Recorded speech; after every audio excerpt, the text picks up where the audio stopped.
اعوذ باللہ من الشیطان الرجیم بسم اللہ الرحمن الرحیم رب اشرح لی صدری ویسر لی امری واحلل عقدۃ من لسانی یفقہوا قولی واجعل لی وزیرا من اہلی اللہم صلی علی محمد وآل محمد وبارک وسلم تسلیما۔ الحمدللہ، آج ہم اپنے 11ویں پارے کا آغاز کر رہے ہیں اللہ تعالیٰ کے بابرکت نام سے جو بڑا ہی مہربان اور نہایت رحم کرنے والا ہے۔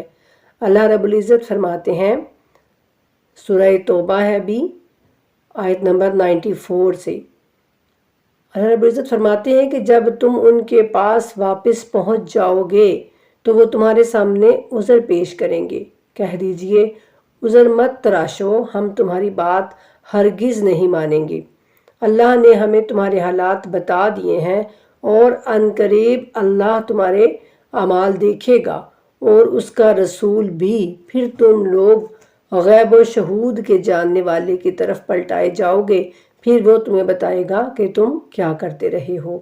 یہ سارا جنگ تبوک میں جو لوگ نہیں گئے تھے، جو پیچھے رہ گئے تھے اور کہتے تھے کہ ہم نہیں جا سکتے، بہانے تراشے تھے ان لوگوں نے، تو ان کے بارے میں اللہ کہہ رہے ہیں کہ جب اے رسول آپ واپس جائیں گے تو وہ آپ کے سامنے مزید عذر پیش کریں گے کہ ہم اس لیے نہیں گئے، تو لیکن آپ ان سے یہ کہیے گا کہ بس اب تم چپ رہو اور اب تم اپنے اعمال کرو اور تمہارے اعمال دیکھوں گا، اللہ بھی دیکھے گا اور میں بھی دیکھوں گا، اور پھر تم اللہ کی جانب واپس ظاہر ہے پلٹائے جاؤ گے۔ اور جب تم ان کی طرف لوٹ کر جاؤ گے تو وہ تمہارے سامنے اللہ کی قسمیں کھائیں گے تاکہ تم ان سے درگزر کرو، تو پس تم ان سے درگزر کر دینا۔ یہ لوگ ناپاک ہیں اور ان سے سرزد ہونے والے اعمال کی سزا میں ان کا ٹھکانہ جہنم ہے۔ استغفر اللہ، یہ منافقین کی اللہ بات کر رہے ہیں جو زبان سے تو انہوں نے کلمہ پڑھا ہوا ہے، کہنے کو وہ مسلمان ہیں، لیکن اللہ کہتے ہیں کہ یہ لوگ ناپاک ہیں اور جو کچھ یہ کرتے ہیں ان اعمال کی سزا میں ان کا ٹھکانہ جہنم ہے۔ یہ تمہارے سامنے قسمیں کھائیں گے تاکہ تم ان سے راضی ہو جاؤ، پس اگر تم ان سے راضی ہو بھی جاؤ تو اللہ یقیناً فاسق قوم سے راضی نہیں ہوگا۔ یعنی یہ جو مسلمان جنگ میں چلے گئے ہیں، اب ان کے ساتھ قسمیں کھا کے ان کو بتائیں گے کہ ہم تو یار اس لیے نہیں گئے تھے، یہ ہو گیا تھا، وہ ہو گیا تھا، لیکن اللہ مسلمانوں سے کہہ رہے کہ اگر تم ان سے راضی ہو بھی جاؤ تو اللہ یقیناً فاسق قوم سے راضی نہیں ہوگا۔ یعنی منافقین کی طرف جو ہے وہ اپنا یعنی دل ان کی طرف ذرا موم کرنا یا ان سے محبت رکھنا یا ان کے لیے کچھ یعنی کہ اپنے دل میں نرم خوئی رکھنا، یہ اللہ تعالیٰ کو پسند نہیں ہے۔ یہ بادیہ نشین بدو کفر و نفاق میں انتہائی سخت ہیں۔ اللہ کہتے ہیں یہ جو ساتھ مدینے کے علاقوں کے قریب رہتے ہیں نا، یہ بدو ہیں اور یہ کفر و نفاق میں انتہائی سخت ہے، یعنی جو منافقت ہے ان کے اندر کوٹ کر بھری ہوئی ہے، اور اس قابل ہی نہیں کہ اللہ نے اپنے رسول پر جو کچھ نازل کیا ہے ان کی حدود کو سمجھ سکیں، اور اللہ بڑا دانا اور حکمت والا ہے۔ یعنی اللہ کہتے ہیں کہ ان کے دل ہی اس قابل نہیں ہے کہ جو کچھ میں نے اپنے رسول پہ نازل کیا ہے، یعنی یہ قرآن کریم، یہ اس کی حکمت کو جان سکیں اور سمجھ سکیں۔ اور ان بدوؤں میں کچھ لوگ ایسے بھی ہیں کہ جو کچھ راہ خدا میں خرچ کرتے ہیں اسے تاوان سمجھتے ہیں اور اس انتظار میں رہتے ہیں کہ تم پر گردش ایام آئے، بری گردش ایام خود ان پر آئے، اور اللہ خوب سننے والا اور جاننے والا ہے۔ اور انہی بدو میں کچھ لوگ ایسے بھی ہیں جو اللہ اور یوم آخرت پر ایمان رکھتے ہیں۔ یعنی یہ سارے جو بدو ہیں، جو سارے دیہاتی ہیں، جو ارد گرد کے علاقوں میں رہنے والے، یہ سارے ایک جیسے نہیں ہیں۔ اللہ کہتے ہیں کہ ان میں کوئی شدید منافق ہے اور کچھ جو ہیں وہ ایمان والے ہیں، جو اللہ اور آخرت کے دن پر ایمان رکھتے ہیں اور جو کچھ راہ خدا میں خرچ کرتے ہیں اسے اللہ کے تقرب اور رسول سے دعائیں لینے کا ذریعہ سمجھتے ہیں۔ یعنی وہ اس لیے خرچ کرتے ہیں کہ اللہ کا قرب حاصل کر سکیں اور رسول صلی اللہ علیہ وآلہ وسلم انہیں دعائیں دیں۔ ہاں، یہ ان کے لیے تقرب کا ذریعہ ہے، اللہ انہیں عنقریب اپنی رحمت میں داخل کرے گا، بے شک اللہ بڑا بخشنے والا اور رحم کرنے والا ہے۔ اور مہاجرین و انصار میں سے جن لوگوں نے سب سے پہلے سبقت کی اور جو نیک چلن میں ان کے پیرو ہوئے، یعنی جنہوں نے سب سے پہلے سبقت کی مہاجرین اور انصار میں، اسلام قبول کرنے میں، نبی کا ساتھ دینے میں، تو جو ان کے ساتھ پھر ہو لیے اور ان کی اتباع کی، یعنی کہ ان کے پیروکار ہوئے انہی مہاجرین اور انصار کے، تو اللہ ان سے راضی ہوا اور وہ اللہ سے راضی ہوئے۔ یعنی اللہ کہتے ہیں کہ جنہوں نے سبقت کی اسلام قبول کرنے میں اور پھر میرے رسول کا ساتھ بھی دیا نیک چلن کے ساتھ، اور پھر ان سے بھی، اور جو ان کے پھر جنہوں نے ان کی اتباع کرتے ہوئے یعنی وہی سارے کام کیے، تو اللہ ان سے راضی ہے اور وہ بھی اللہ سے راضی ہیں۔ اور اللہ نے ان کے لیے عظیم جنتیں تیار کی ہیں جن کے نیچے نہریں بہتی ہوں گی، ان میں وہ ابد تک ہمیشہ رہیں گے۔ یہی عظیم کامیابی ہے۔ اور تمہارے گرد و پیش کے بدوں میں اور خود اہل مدینہ میں بھی ایسے منافقین ہیں جو منافقت پر اڑے ہوئے ہیں، آپ انہیں نہیں جانتے لیکن ہم انہیں جانتے ہیں۔ یعنی اللہ کہتے ہیں کہ میں جانتا ہوں ان کو، ان قریب ہم انہیں دوہرا عذاب دیں گے، پھر وہ بڑے عذاب کی طرف لٹائے جائیں گے۔ اور کچھ دوسرے لوگ جنہوں نے اپنے گناہوں کا اعتراف کیا، انہوں نے نیک عمل کے ساتھ دوسرے برے عمل کو مخلوط کیا، بعید نہیں کہ اللہ انہیں معاف کر دے، بے شک اللہ بڑا معاف کرنے والا اور رحم کرنے والا ہے۔ یہ بھی ایک واقعہ ہوا تھا، تھوڑا سا لمبا ہے، تو بس یہ ہے کہ یعنی اللہ کہتے ہیں کہ جو کوئی گناہ بھی، نیک عمل بھی کرتا رہے اور کچھ اس سے تھوڑے بہت گناہ بھی ہو جائیں، تو اللہ بعید نہیں، یعنی اللہ اس سے کوئی ہو سکتا ہے، یعنی کہ اللہ ان کو معاف کر دے۔ اور اے رسول صلی اللہ علیہ وآلہ وسلم، آپ ان کے اموال میں سے صدقہ لیجئے، اس کے ذریعے آپ انہیں پاکیزہ اور بابرکت بنائیں اور ان کے حق میں دعا بھی کریں، یقیناً آپ کی دعا ان کے لیے موجب تسکین ہے اور اللہ خوب سننے والا اور جاننے والا ہے۔ کیا انہیں علم نہیں کہ اللہ ہی اپنے بندوں کی توبہ قبول کرتا ہے اور صدقات بھی وصول کرتا ہے، اور یہ کہ اللہ بڑا توبہ قبول کرنے والا اور رحم کرنے والا ہے۔ اور کہہ دیجئے لوگوں، عمل کرو کہ تمہارے عمل کو ان قریب اللہ اور اس کا رسول اور مومنین دیکھیں گے، اور پھر جلد ہی تمہیں غیب و شہود کے جاننے والے کی طرف پلٹا دیا جائے گا، پھر وہ تمہیں بتا دے گا کہ تم کیا کرتے تھے، تم کیا کرتے رہے ہو۔ یعنی اور کچھ اور لوگ ہیں جن کا معاملہ اللہ کا حکم آنے تک ملتوی ہے، وہ چاہے انہیں عذاب دے اور چاہے تو ان کی توبہ قبول کرے، اور اللہ بڑا دانا ہے اور حکیم ہے۔ اور کچھ لوگ ایسے ہیں جنہوں نے ایک مسجد بنائی زرار ثانی کے لیے، یعنی اور کفر اور منافقین میں پھوٹ ڈالنے کے لیے۔ یہ مسجد وہی تھی جو پہلے دو مسجدیں بنی، سب سے پہلے مسجد النبوی اور اس کے بعد جو ہے مسجد قباء جو ہے وہ بنائی گئی، اور یہ تیسری مسجد جو منافقین نے بنائی تھی، اس کو مسجد زرار کہا جاتا تھا۔ تو یعنی انہوں نے تو مسجد بنائی تھی لیکن اللہ نے اس کا نام پھر زرار رکھا کہ یہ انہوں نے صحیح مسجد نہیں بنائی، یہ غلط مسجد ہے، ٹھیک نہیں ہے، تو وہ اس کے بارے میں یہ بات ہو رہی ہے۔ اللہ کہتے ہیں اور کفر مومنین میں پھوٹ ڈالنے کے لیے، نیز ان لوگوں کی کمین گاہ کے طور پر جو پہلے اللہ اور اس کے رسول کے ساتھ لڑ چکے ہیں، اور وہ ضرور قسمیں کھائیں گے کہ ہمارے ارادے فقط نیک تھے، لیکن اللہ گواہی دیتا ہے کہ یہ لوگ جھوٹے ہیں۔ آپ ہرگز اس مسجد میں کھڑے نہ ہوں، البتہ جو مسجد پہلے ہی دن سے تقوی کی بنیاد پر قائم کی گئی ہے وہ زیادہ حقدار ہے کہ آپ اس میں کھڑے ہوں۔ اس میں ایسے لوگ ہیں جو صاف اور پاکیزہ رہنا پسند کرتے ہیں، اور اللہ پاکیزہ رہنے والوں کو پسند کرتا ہے۔ بھلا جس شخص نے اپنی عمارت کی بنیاد خوف خدا اور اس کی رضا طلبی پر رکھی ہو، وہ بہتر ہے یا وہ جس نے اپنی عمارت کی بنیاد گرنے والی کھائی کے کنارے پر رکھی ہو؟ چنانچہ وہ عمارت اسے لے کر آتش جہنم میں جا گرے، اور اللہ ظالموں کو ہدایت نہیں کرتا۔ ان لوگوں کی بنائی ہوئی یہ عمارت ہمیشہ ان کے دلوں میں کھٹکتی رہے گی، مگر یہ کہ ان کے دل پاش پاش ہو جائیں، اور اللہ بڑا دانا اور حکمت والا ہے۔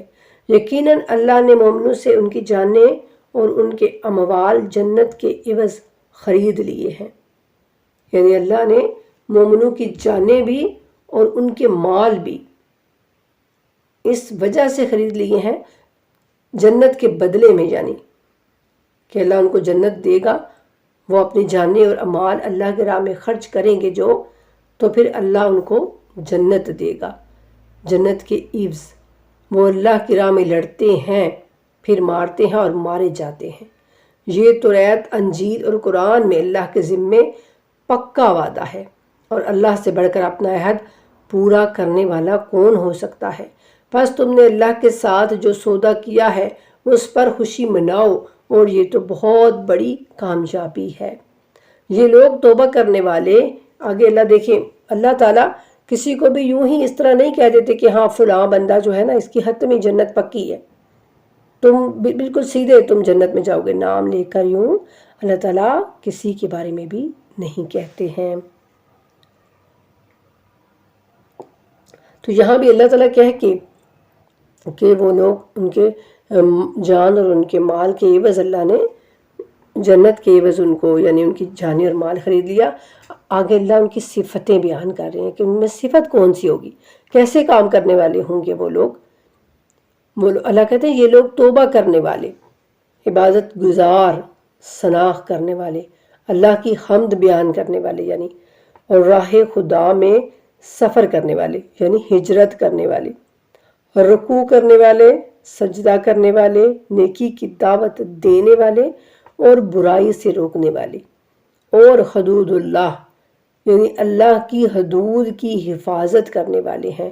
اور اے رسول مومنین کو خوشخبری سنا دیجئے۔ اب ہر بندہ جانتا ہے کہ اس کے اندر کیا ہے۔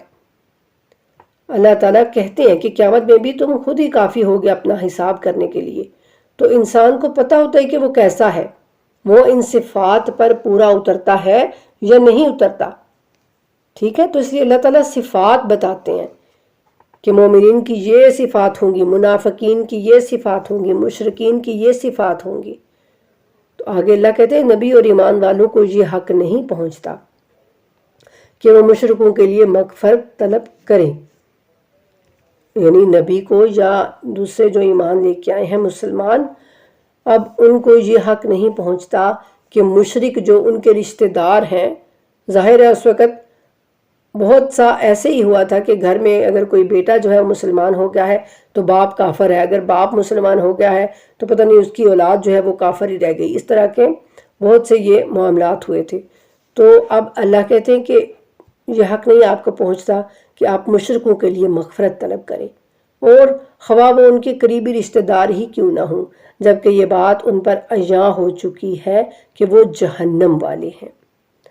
اور وہاں ابراہیم کا اپنے باپ چچا کے لیے مغفرت طلب کرنا، یعنی اللہ بتا رہے ہیں کہ یعنی کہ قرآن کریم میں ہی آیا ہے نا کہ جناب ابراہیم علیہ السلام جو ہے وہ اپنے چچا آزر کے لیے جو ہے وہ مغفرت طلب کرتے تھے اللہ سے، تو وہ کہتے تھے کہ یا اللہ یہ ایمان لے آئیں۔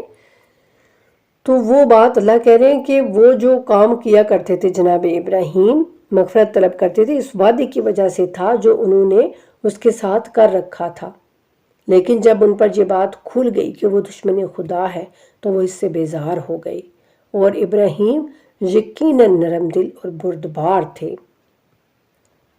اور اللہ کسی قوم کو ہدایت دینے کے بعد گمراہ نہیں کرتا یہاں تک کہ ان پر یہ واضح کر دے کہ انہیں کن چیزوں سے بچنا ہے، بے شک اللہ ہر چیز کا خوب علم رکھتا ہے۔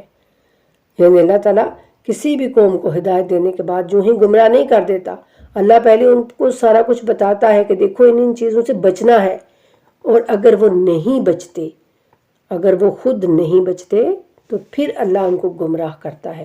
یہ اللہ تعالیٰ فرما رہے ہیں۔ آسمانوں اور زمین کی سلطنت یقیناً اللہ ہی کے لیے ہے، زندگی بھی وہی دیتا ہے اور موت بھی، اور اللہ کے سوا تمہارا نہ کوئی کارساز ہے اور نہ مددگار۔ بے شک اللہ نے نبی پر اور ان مہاجرین و انصار پر مہربانی فرمائی جنہوں نے مشکل گھڑی میں نبی کا ساتھ دیا تھا، بعد اس کے کہ ان میں سے بعض کے دلوں میں کجی آنے ہی والی تھی، پھر اللہ نے انہیں معاف کر دیا، بے شک وہ ان پر بڑا شفقت کرنے والا اور رحم کرنے والا ہے۔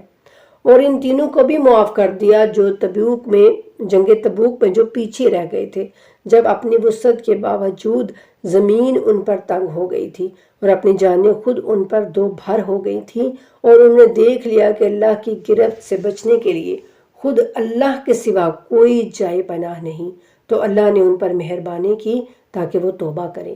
بے شک اللہ بڑا توبہ قبول کرنے والا اور رحم کرنے والا ہے۔ سبحان اللہ۔ یہ تین لوگ جو پہلے جنگوں میں رسول اللہ کے ساتھ تھے بھی، بدر میں تھے، تو لیکن جہاں اب جو ہے وہ تھوڑا سا وہ نہیں جا سکے، وہ کعب بن مالک، بلال بن امیہ اور مرارہ بن ربی تھے۔ تو ان کے بارے میں اللہ کہتے ہیں کہ وہ تھے تو مومن، لیکن منافقین کے ساتھ جب وہ پیچھے بیٹھے رہ گئے اور جب واپس آئے رسول اللہ، تو پھر انہیں اپنی غلطی پر جو ہے وہ بہت شرمندگی ہوئی اور انہوں نے اللہ سے توبہ کی اور اللہ نے ان کی توبہ قبول کر لی۔ یہ بھی تفصیلات انشاءاللہ رمضان کے بعد ضرور ہم اس پہ پڑھیں گے۔ اللہ ہمیں توفیق دے، اللہ ہم کو زندگی دے، اگر زندگی رہی تو انشاءاللہ ضرور ہم اللہ کے فضل اور کرم سے جو ہے وہ قرآن کو مزید سمجھنے کی کوشش کیا کریں گے۔ ٹھیک ہے، میرے ساتھ آپ بھی مل کر یہ وعدہ کیجیے اپنے رب سے کہ انشاءاللہ اللہ ہم جب قرآن سے جڑ گئے ہیں تو ہم کبھی بھی اس کا دامن اپنے ہاتھ سے نہیں چھوڑیں گے اور اپنی آخری سانسوں تک اس کو سمجھنے کی کوشش کرتے رہیں گے انشاءاللہ۔ اور آگے اللہ کہتے ہیں کہ اے ایمان والو، اللہ سے ڈرو اور سچوں کے ساتھ ہو جاؤ۔ اللہ سے ڈرو اور سچوں کے ساتھ ہو جاؤ۔ سچے ہونا بھی بہترین بات ہے، لیکن اللہ کہتے ہیں کہ سچوں کا ساتھ بھی دو۔ اور اہل مدینہ اور گرد و پیش کے بدھوں کو یہ حق حاصل ہی نہ تھا کہ وہ رسول خدا کے پیچھے رہ جائیں اور اپنی جانوں کو رسول کی جان سے زیادہ عزیز سمجھیں۔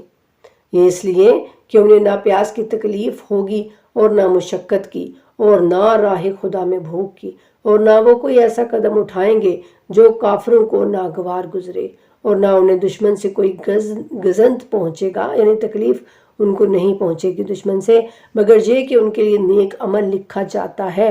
بے شک اللہ نیکی کرنے والوں کا ثواب ضائع نہیں کرتا۔ یہاں بھی اب آپ دیکھیے اللہ رب العزت کہتے ہیں کہ ان کو حق ہی نہیں تھا کہ وہ رسول کے پیچھے بیٹھے رہتے اور رسول اللہ صلی اللہ علیہ وآلہ وسلم سے زیادہ اپنی جان کو وہ یعنی اہمیت دیتے۔ یعنی ہم جانتے ہیں نا کہ یہ رسول اللہ کی حدیث ہے کہ تمہارا ایمان جو ہے وہ تب تک مکمل ہی نہیں ہوتا جب تک تم رسول کو اپنی جانوں سے، اپنے مال سے، اپنی اولاد سے زیادہ محبت نہ کرو۔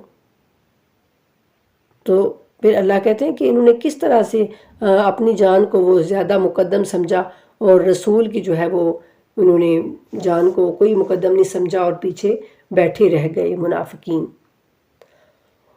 اور اللہ کہتے ہیں اور اسی طرح وہ جو کچھ خرچ کرتے ہیں خواہ چھوٹا ہو یا بڑا، اور جب کوئی وادی بغرض جہاد پار کرتے ہیں تو یہ سب ان کے حق میں لکھ دیا جاتا ہے تاکہ اللہ انہیں ان کے اچھے اعمال کا صلہ دے۔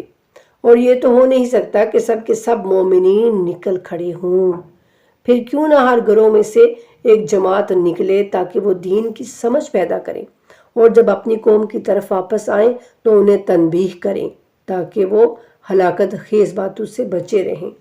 دیکھا نا آپ نے، اللہ کہتے ہیں کہ یہ نہیں ہو سکتا کہ تمام جو لوگ ہیں وہ دین کا ہی علم جو ہے وہ حاصل کرنے لگ جائیں۔ ٹھیک ہے، باقی کچھ اور بھی، کچھ ڈاکٹر بنے، کچھ ٹیچر بنے، کچھ جو بھی یعنی کہ ضروریات زندگی ہے وہ سب جو ہے وہ اختیار کریں، سائنسدان بھی بنے، سب کچھ کریں، انجینئر بھی بنے، لیکن کچھ یعنی کہ اپنی اولاد میں سے آپ کہہ لیں کہ ہر گھر میں سے ایک بچہ تو ایسا ہو جو دین کی تعلیم حاصل کرے اور پھر اس دین پر خود بھی عمل کرے اور پھر لوگوں کو بھی اس کا یعنی تبلیغ کرے۔ یہ اللہ کہتے ہیں اور یہ اللہ چاہتے ہیں۔ اور اے ایمان والو، ان کافروں سے جنگ کرو جو تمہارے نزدیک ہیں، اور چاہیے کہ وہ تمہارے اندر ٹھوس شدت کا احساس کرے، اور جان رکھو اللہ متقین کے ساتھ ہے۔ یعنی اللہ کہتے ہیں کہ ایمان والوں کو اتنا مضبوط ہونا چاہیے کہ جو کافر ہے نا ان کو محسوس ہو کہ وہ کسی فولاد سے ٹکرا رہے ہیں۔ ایسا نہیں ہے کہ مسلمان جو ہے وہ بلی چوہے کی طرح وہ چھپتا رہے اور وہ بس ہوں ہاں کرتا رہے اور ڈرتا رہے، وہ دشمن سے، مشرکین سے وہ ڈرتا رہے۔ ایسا اللہ نہیں چاہتے، لیکن آج ہم ایسا کر رہے ہیں۔ آج مسلمان بھیگی بلی کی طرح بن کے تو چپ کر کے اپنے تمام سارے مسلمان، میں کسی ایک کی بات نہیں کر رہی ہوں اور نہ ہی اس میں کوئی ایک ملوث ہے، بلکہ سارے جتنے بھی مسلمان ممالک ہیں وہ سارے آپ دیکھتے ہیں کہ سب کے سب اپنے اپنے ممالک میں خوش و خرم زندگی بسر کر رہے ہیں، اور کوئی بھی فلسطین کی طرف، کوئی بھی کشمیر کی طرف رخ کرنے کا سوچتا بھی نہیں۔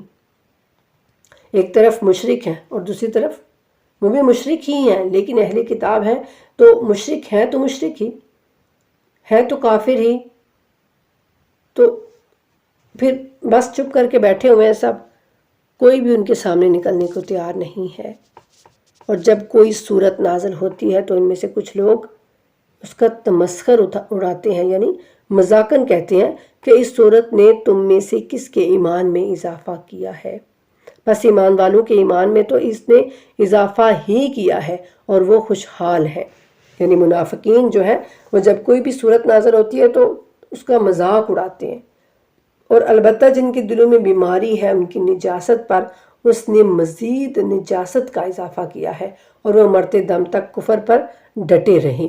کیا یہ لوگ نہیں دیکھتے کہ انہیں ہر سال 1 یا 2 مرتبہ آزمائش میں ڈالا جاتا ہے، پھر نہ تو وہ توبہ کرتے ہیں اور نہ ہی عبرت حاصل کرتے ہیں۔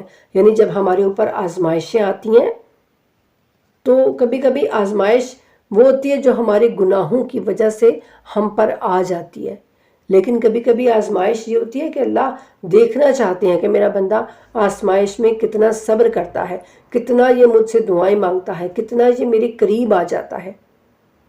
تو آزمائشیں 2 طرح کی ہوتی ہیں، اور جب کوئی صورت نازل ہوتی ہے تو وہ ایک دوسرے کی طرف دیکھتے ہیں کہ کوئی تمہیں دیکھ تو نہیں رہا، پھر نکل کر بھاگتے ہیں، اور اللہ نے ان کے دلوں کو پھیر رکھا ہے کیونکہ یہ نہ سمجھ لوگ ہیں۔ یہ بھی منافقین کی بات ہو رہی ہے۔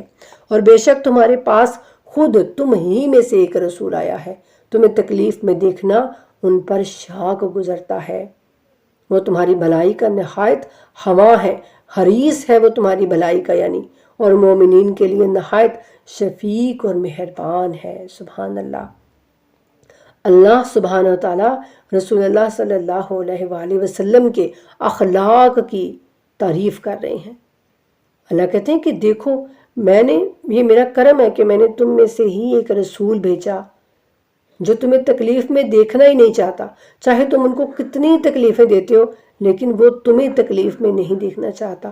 تو ایسا ہم نے دیکھا نا، جب طائف میں آپ کو اتنے پتھر لگے کہ آپ کے جوتے جو ہیں وہ خون سے بھر گئے، تو جب جناب جبرائیل آئے اور کہا کہ میں یہ سارے پہاڑ جو ہیں یہ ان کے اوپر دے ماروں، تو آپ نے فرمایا کہ نہیں، میں اپنے رب سے دعا کرتا ہوں کہ اللہ یہ مجھے نہیں جانتے، یہ مجھے جان لیں، یہ مجھے پہچان لیں۔ تو یہ دعا کی تھی آپ نے۔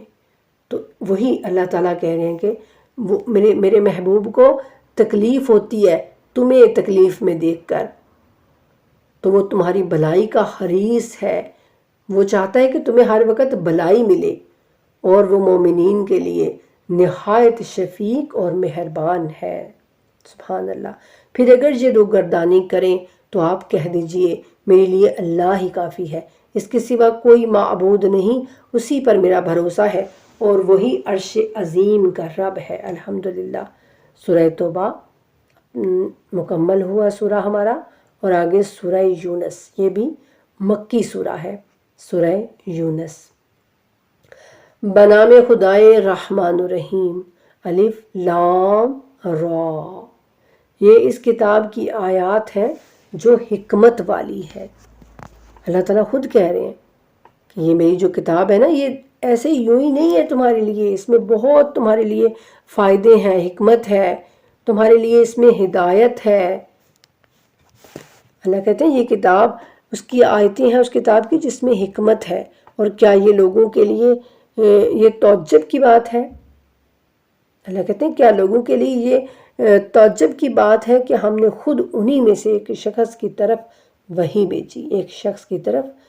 بھیجی کہ لوگوں کو تنبیہ کریں، لوگوں کو نصیحت کریں، اور جو ایمان لائیں انہیں بشارت دیں کہ ان کے لیے ان کے رب کے پاس سچا مقام ہے۔ اس پر کافروں نے کہا یہ شخص تو بلا شبہ صریحی جادوگر ہے، یعنی یہ تو جیسے ہر نبی کو یہی کہا گیا کہ یہ جادوگر ہے، یہ جادوگر ہے۔ اللہ کہتے ہیں یقیناً تمہارا رب وہ اللہ ہے جس نے آسمانوں اور زمین کو 6 دنوں میں پیدا کیا۔ 6 دنوں میں اللہ کہتے ہیں کہ میں نے زمین و آسمان کو، ہر چیز کو 6 دنوں میں پیدا کیا۔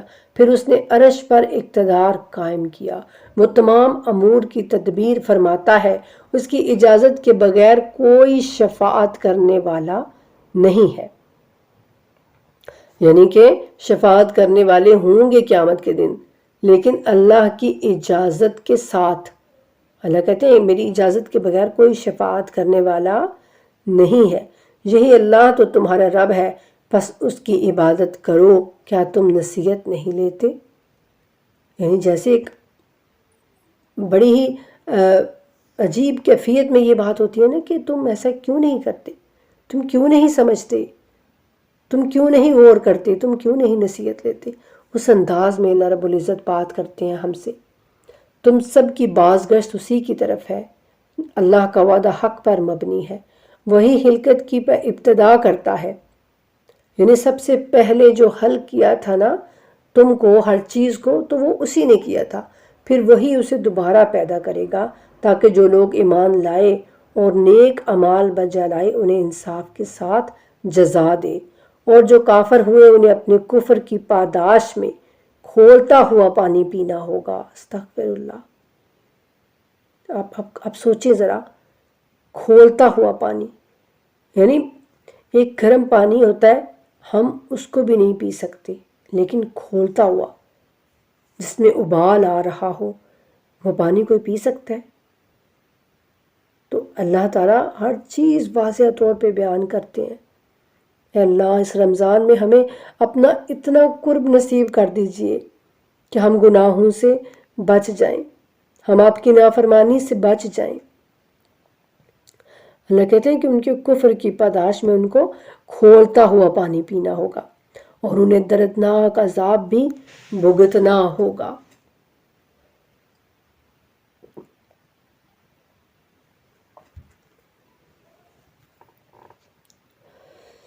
اور آگے اللہ کہتے ہیں کہ وہی تو ہے جس نے سورج کو روشن کیا اور چاند کو چمک دی اور اس کی منزلیں بنائیں تاکہ تم برسوں کی تعداد اور حساب معلوم کر سکو۔ اللہ نے یہ سب کچھ صرف حق کی بنیاد پر حل کیا ہے، وہ صاحبان علم کے لیے اپنی آیات کھول کر بیان کرتا ہے۔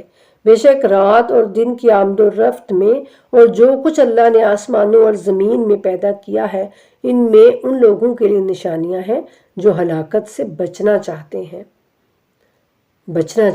جو بے شک جو لوگ ہم سے ملنے کی توقع نہیں رکھتے اور دنیاوی زندگی ہی پر راضی ہیں اور اسی میں اطمینان محسوس کرتے ہیں، اور جو لوگ ہماری نشانیوں سے غفلت برتتے ہیں ان کا ٹھکانہ جہنم ہے، ان اعمال کی پاداش میں جن کا یہ ارتکاب کرتے رہتے ہیں۔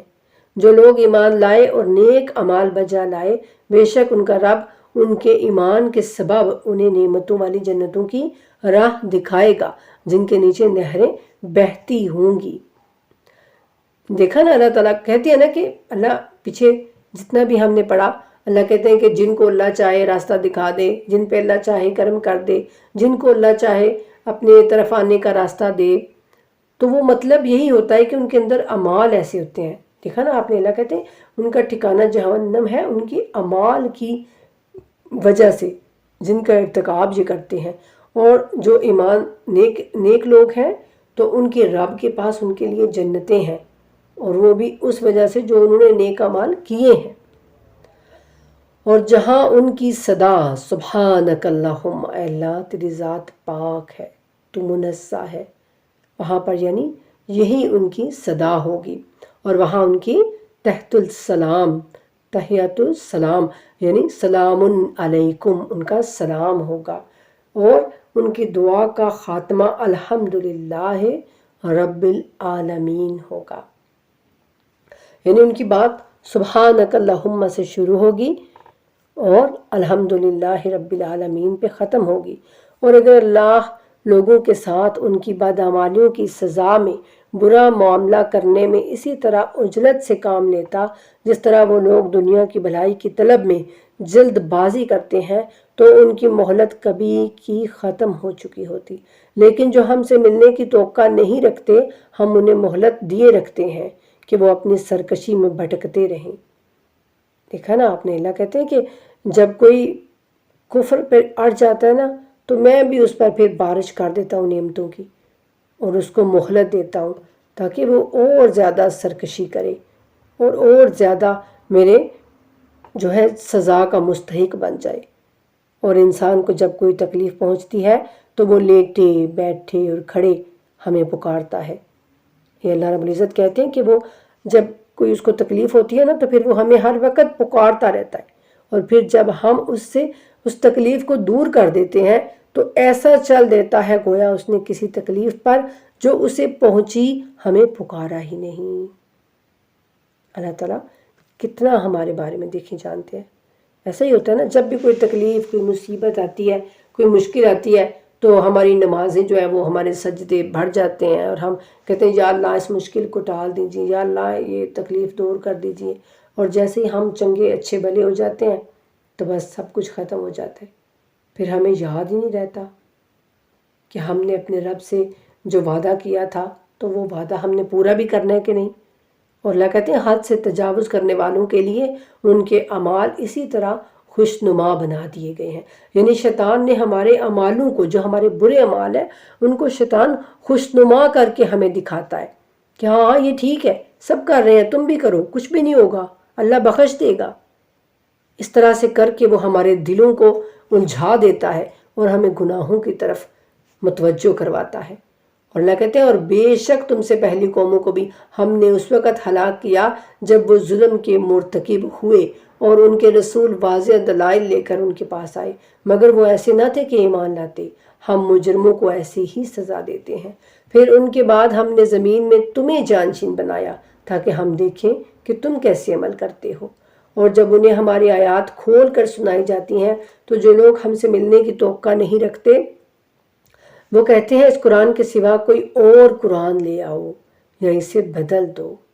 تو کہہ دیجئے مجھے یہ اختیار نہیں کہ میں اپنی طرف سے اسے بدل دوں، میں تو اس وحی کا تابع ہوں جو میری طرف بھیجی جاتی ہے۔ میں اپنے رب کی نافرمانی کی صورت میں بہت بڑے دن کے عذاب سے ڈرتا ہوں۔ یعنی لوگوں کو جب اس میں کوئی وہ چیز لگتی ہے نا کہ اس میں تو کہتے ہیں کہ بتوں کی توہین ہے، اللہ کہتے ہیں کہ اللہ واحد ہے، تو ان کو جب یہ چیزیں تو وہ کہتے ہیں نہیں آپ اس کو چینج کر دیں، تھوڑا سا آپ اس کو بدل دیں، آپ یہ کر دیں وہ کر دیں۔ تو رسول اللہ کہتے ہیں کہ میں تو ایسا نہیں کر سکتا۔ کہہ دیجئے اگر اللہ چاہتا تو میں یہ قرآن تمہیں پڑھ کر نہ سناتا اور نہ ہی اللہ تمہیں اس سے آگاہ کرتا۔ اس سے پہلے میں ایک عمر تمہارے درمیان گزار چکا ہوں، کیا تم عقل سے کام نہیں لیتے؟ یعنی رسول اللہ کہتے ہیں کہ اب 40 سال تک میں تمہارے اندر ہی رہا نا، لیکن میرے اللہ نے مجھے حکم نہیں دیا کہ تبلیغ کا کام کریں، تو میں نے کوئی تبلیغ نہیں کی، کوئی تمہیں جو ہے وہ قرآن نہیں سنایا۔ لیکن اب جب میرے اللہ نے میری ڈیوٹی شروع کر دی ہے تو اب پھر میں کیسے اس کام سے پیچھے ہٹ سکتا ہوں؟ تو میں تمہارے سامنے اپنی زندگی گزار رہا تھا، میں نے کسی سے کچھ پڑھا نہیں ہے تمہارے سامنے، تو پھر تم کیسے یہ باتیں کر لیتے ہو کہ میں نے یہ خود گھڑ لیا ہے، میں نے یہ خود ایسا کر لیا ہے؟ کیا تم عقل سے کام نہیں لیتے؟ پس اس شخص سے بڑھ کر ظالم کون ہو سکتا ہے جو اللہ پر جھوٹ بہتان باندھے یا اس کی آیات کی تکذیب کرے؟ مجرم لوگ یقیناً فلاح نہیں پائیں گے۔ اور یہ لوگ اللہ کو چھوڑ کر ان کی پرستش کرتے ہیں جو نہ انہیں ضرورت پہنچا سکتے ہیں اور نہ انہیں کوئی فائدہ دے سکتے ہیں۔ یعنی اللہ کہتے ہیں یہ اللہ کو چھوڑ کر ان کی پوجا پاٹ کرتے ہیں، ان کی عبادت کرتے ہیں جو نہ تو انہیں کوئی نقصان پہنچا سکتے ہیں اور نہ ہی کوئی فائدہ دے سکتے ہیں، اور پھر بھی کہتے ہیں یہ اللہ کے پاس ہماری شفاعت کرنے والے ہیں۔ یعنی شفاعت بھی ہمارے ذہنوں کے مطابق جو ہم بنا لیں گے نا اس طرح سے شفاعت نہیں ہوگی کہ ہم اللہ کی نافرمانیاں یہاں پہ کرتے رہیں جو مرضی کرتے رہیں، اور پھر ہم چاہیں کہ قیامت میں رسول اللہ ہماری شفاعت کر دیں، قیامت میں جناب فاطمہ الزہرا سلام اللہ علیہا ہماری شفاعت کر دیں، قیامت میں جناب علی مرتضیٰ جناب علی علیہ السلام ہماری شفاعت کر دیں۔ تو ایسا تو کچھ نہیں ہونے والا، ایسا تو کبھی بھی کچھ نہیں ہوگا۔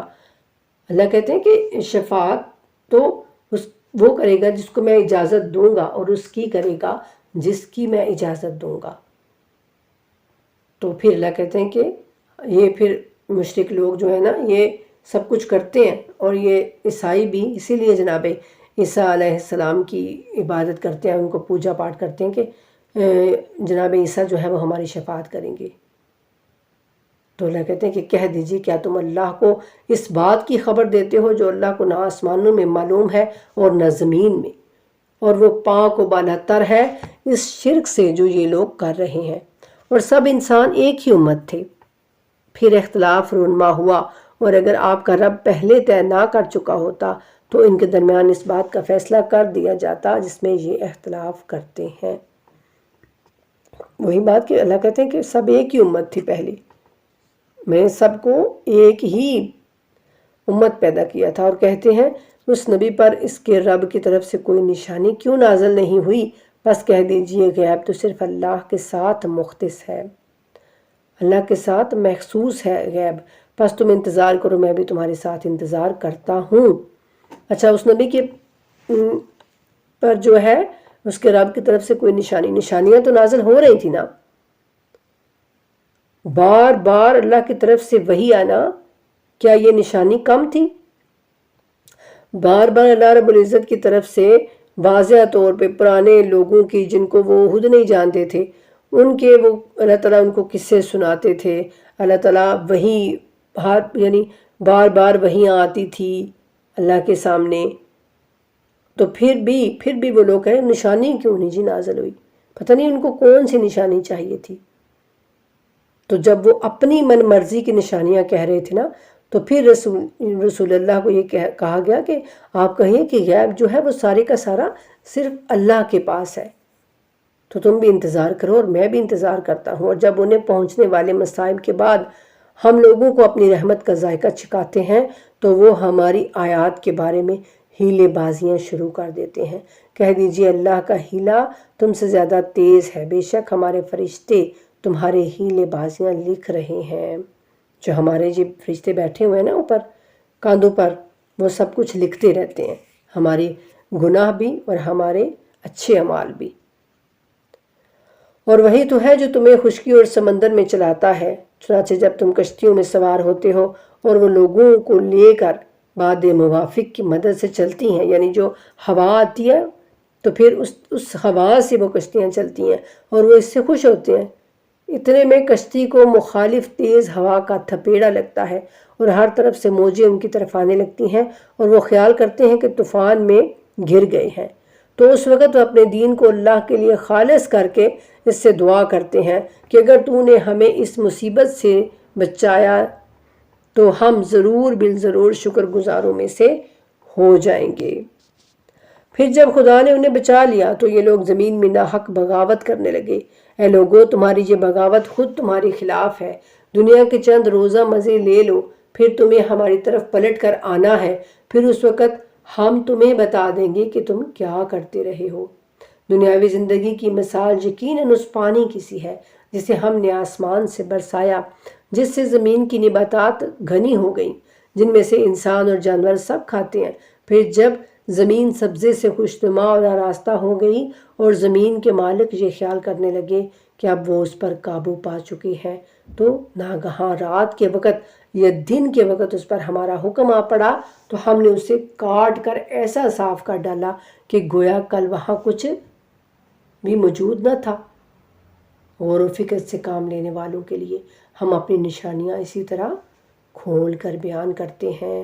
اب اس آیت میں آپ غور کیجئے، اللہ رب العزت انسان کی مثال دے رہے ہیں کہ دنیاوی جو زندگی ہے نا وہ اسی طرح ہی ہے جیسے کوئی یعنی ایک بچہ ہوتا ہے، پھر وہ بڑا ہوتا ہے تو وہ نوجوان ہو جاتا ہے، پھر وہ سارا کچھ شادیاں کرتا ہے، بچے ہوتے ہیں، تو وہ اس دنیا میں اتنا مگن ہو جاتا ہے کہ اس کو پتہ ہی نہیں چلتا کہ اب میں نے واپس بھی جانا ہے کہ نہیں، اور سب وہ اتنے خوش و خرم سب رہ رہے ہوتے ہیں۔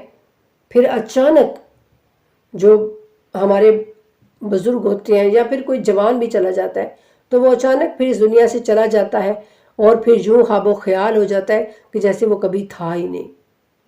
اب جو اس دنیا سے چلے گئے ہیں ہم ان سے کبھی بھی ملاقات نہیں کر سکتے، سوائے تب جب ہمارا اللہ چاہے گا، جب ہم قیامت میں ملیں گے تو اللہ جب چاہے گا تو کروائے گا، لیکن اس دنیا میں اب ہماری ملاقات ناممکن ہے، اور نہ ہی ہم ان کے حالات کو جان سکتے ہیں۔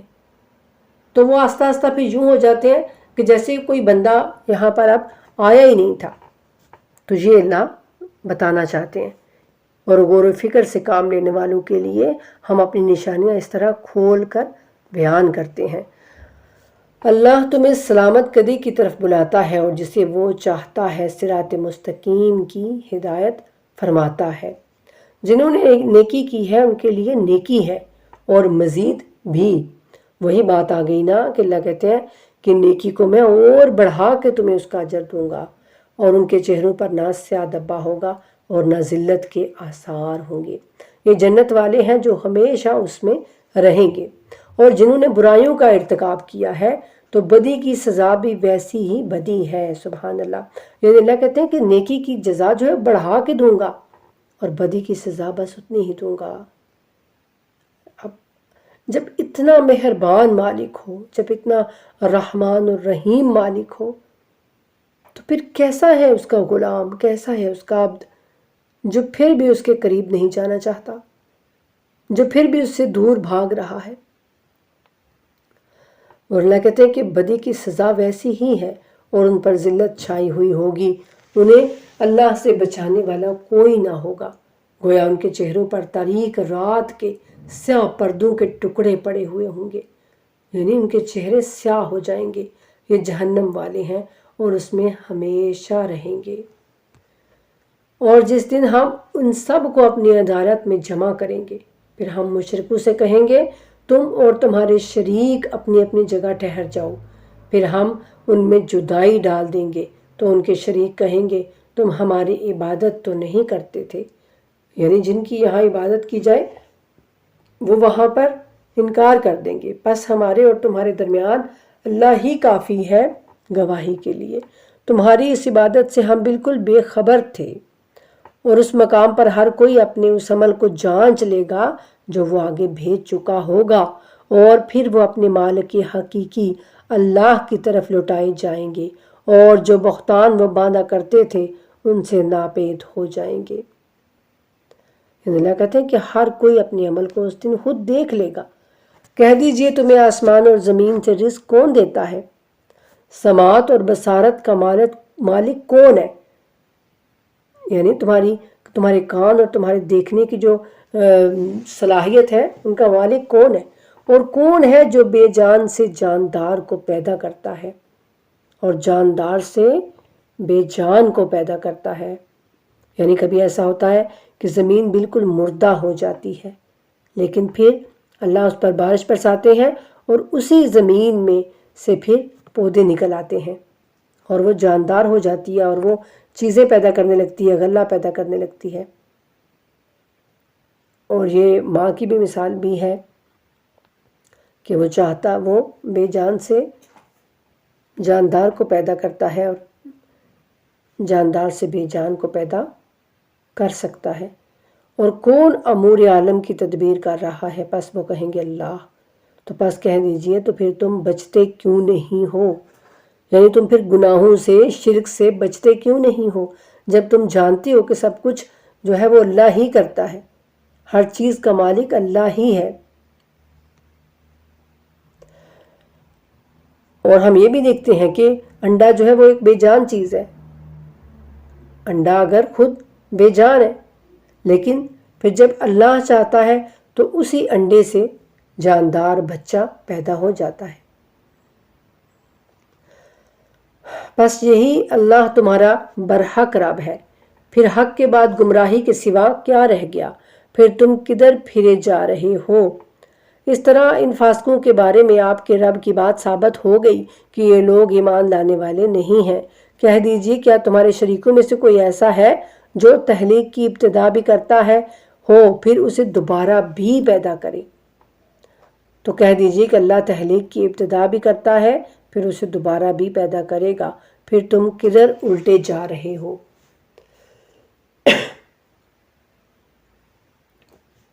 اور کہہ دیجیے کیا تمہارے شریکوں میں سے کوئی ایسا ہے جو حق کی طرف ہدایت کرے؟ تو کہہ دیجیے حق کی طرف صرف اللہ ہدایت کرتا ہے۔ تو پھر بتاؤ کہ جو حق کی راہ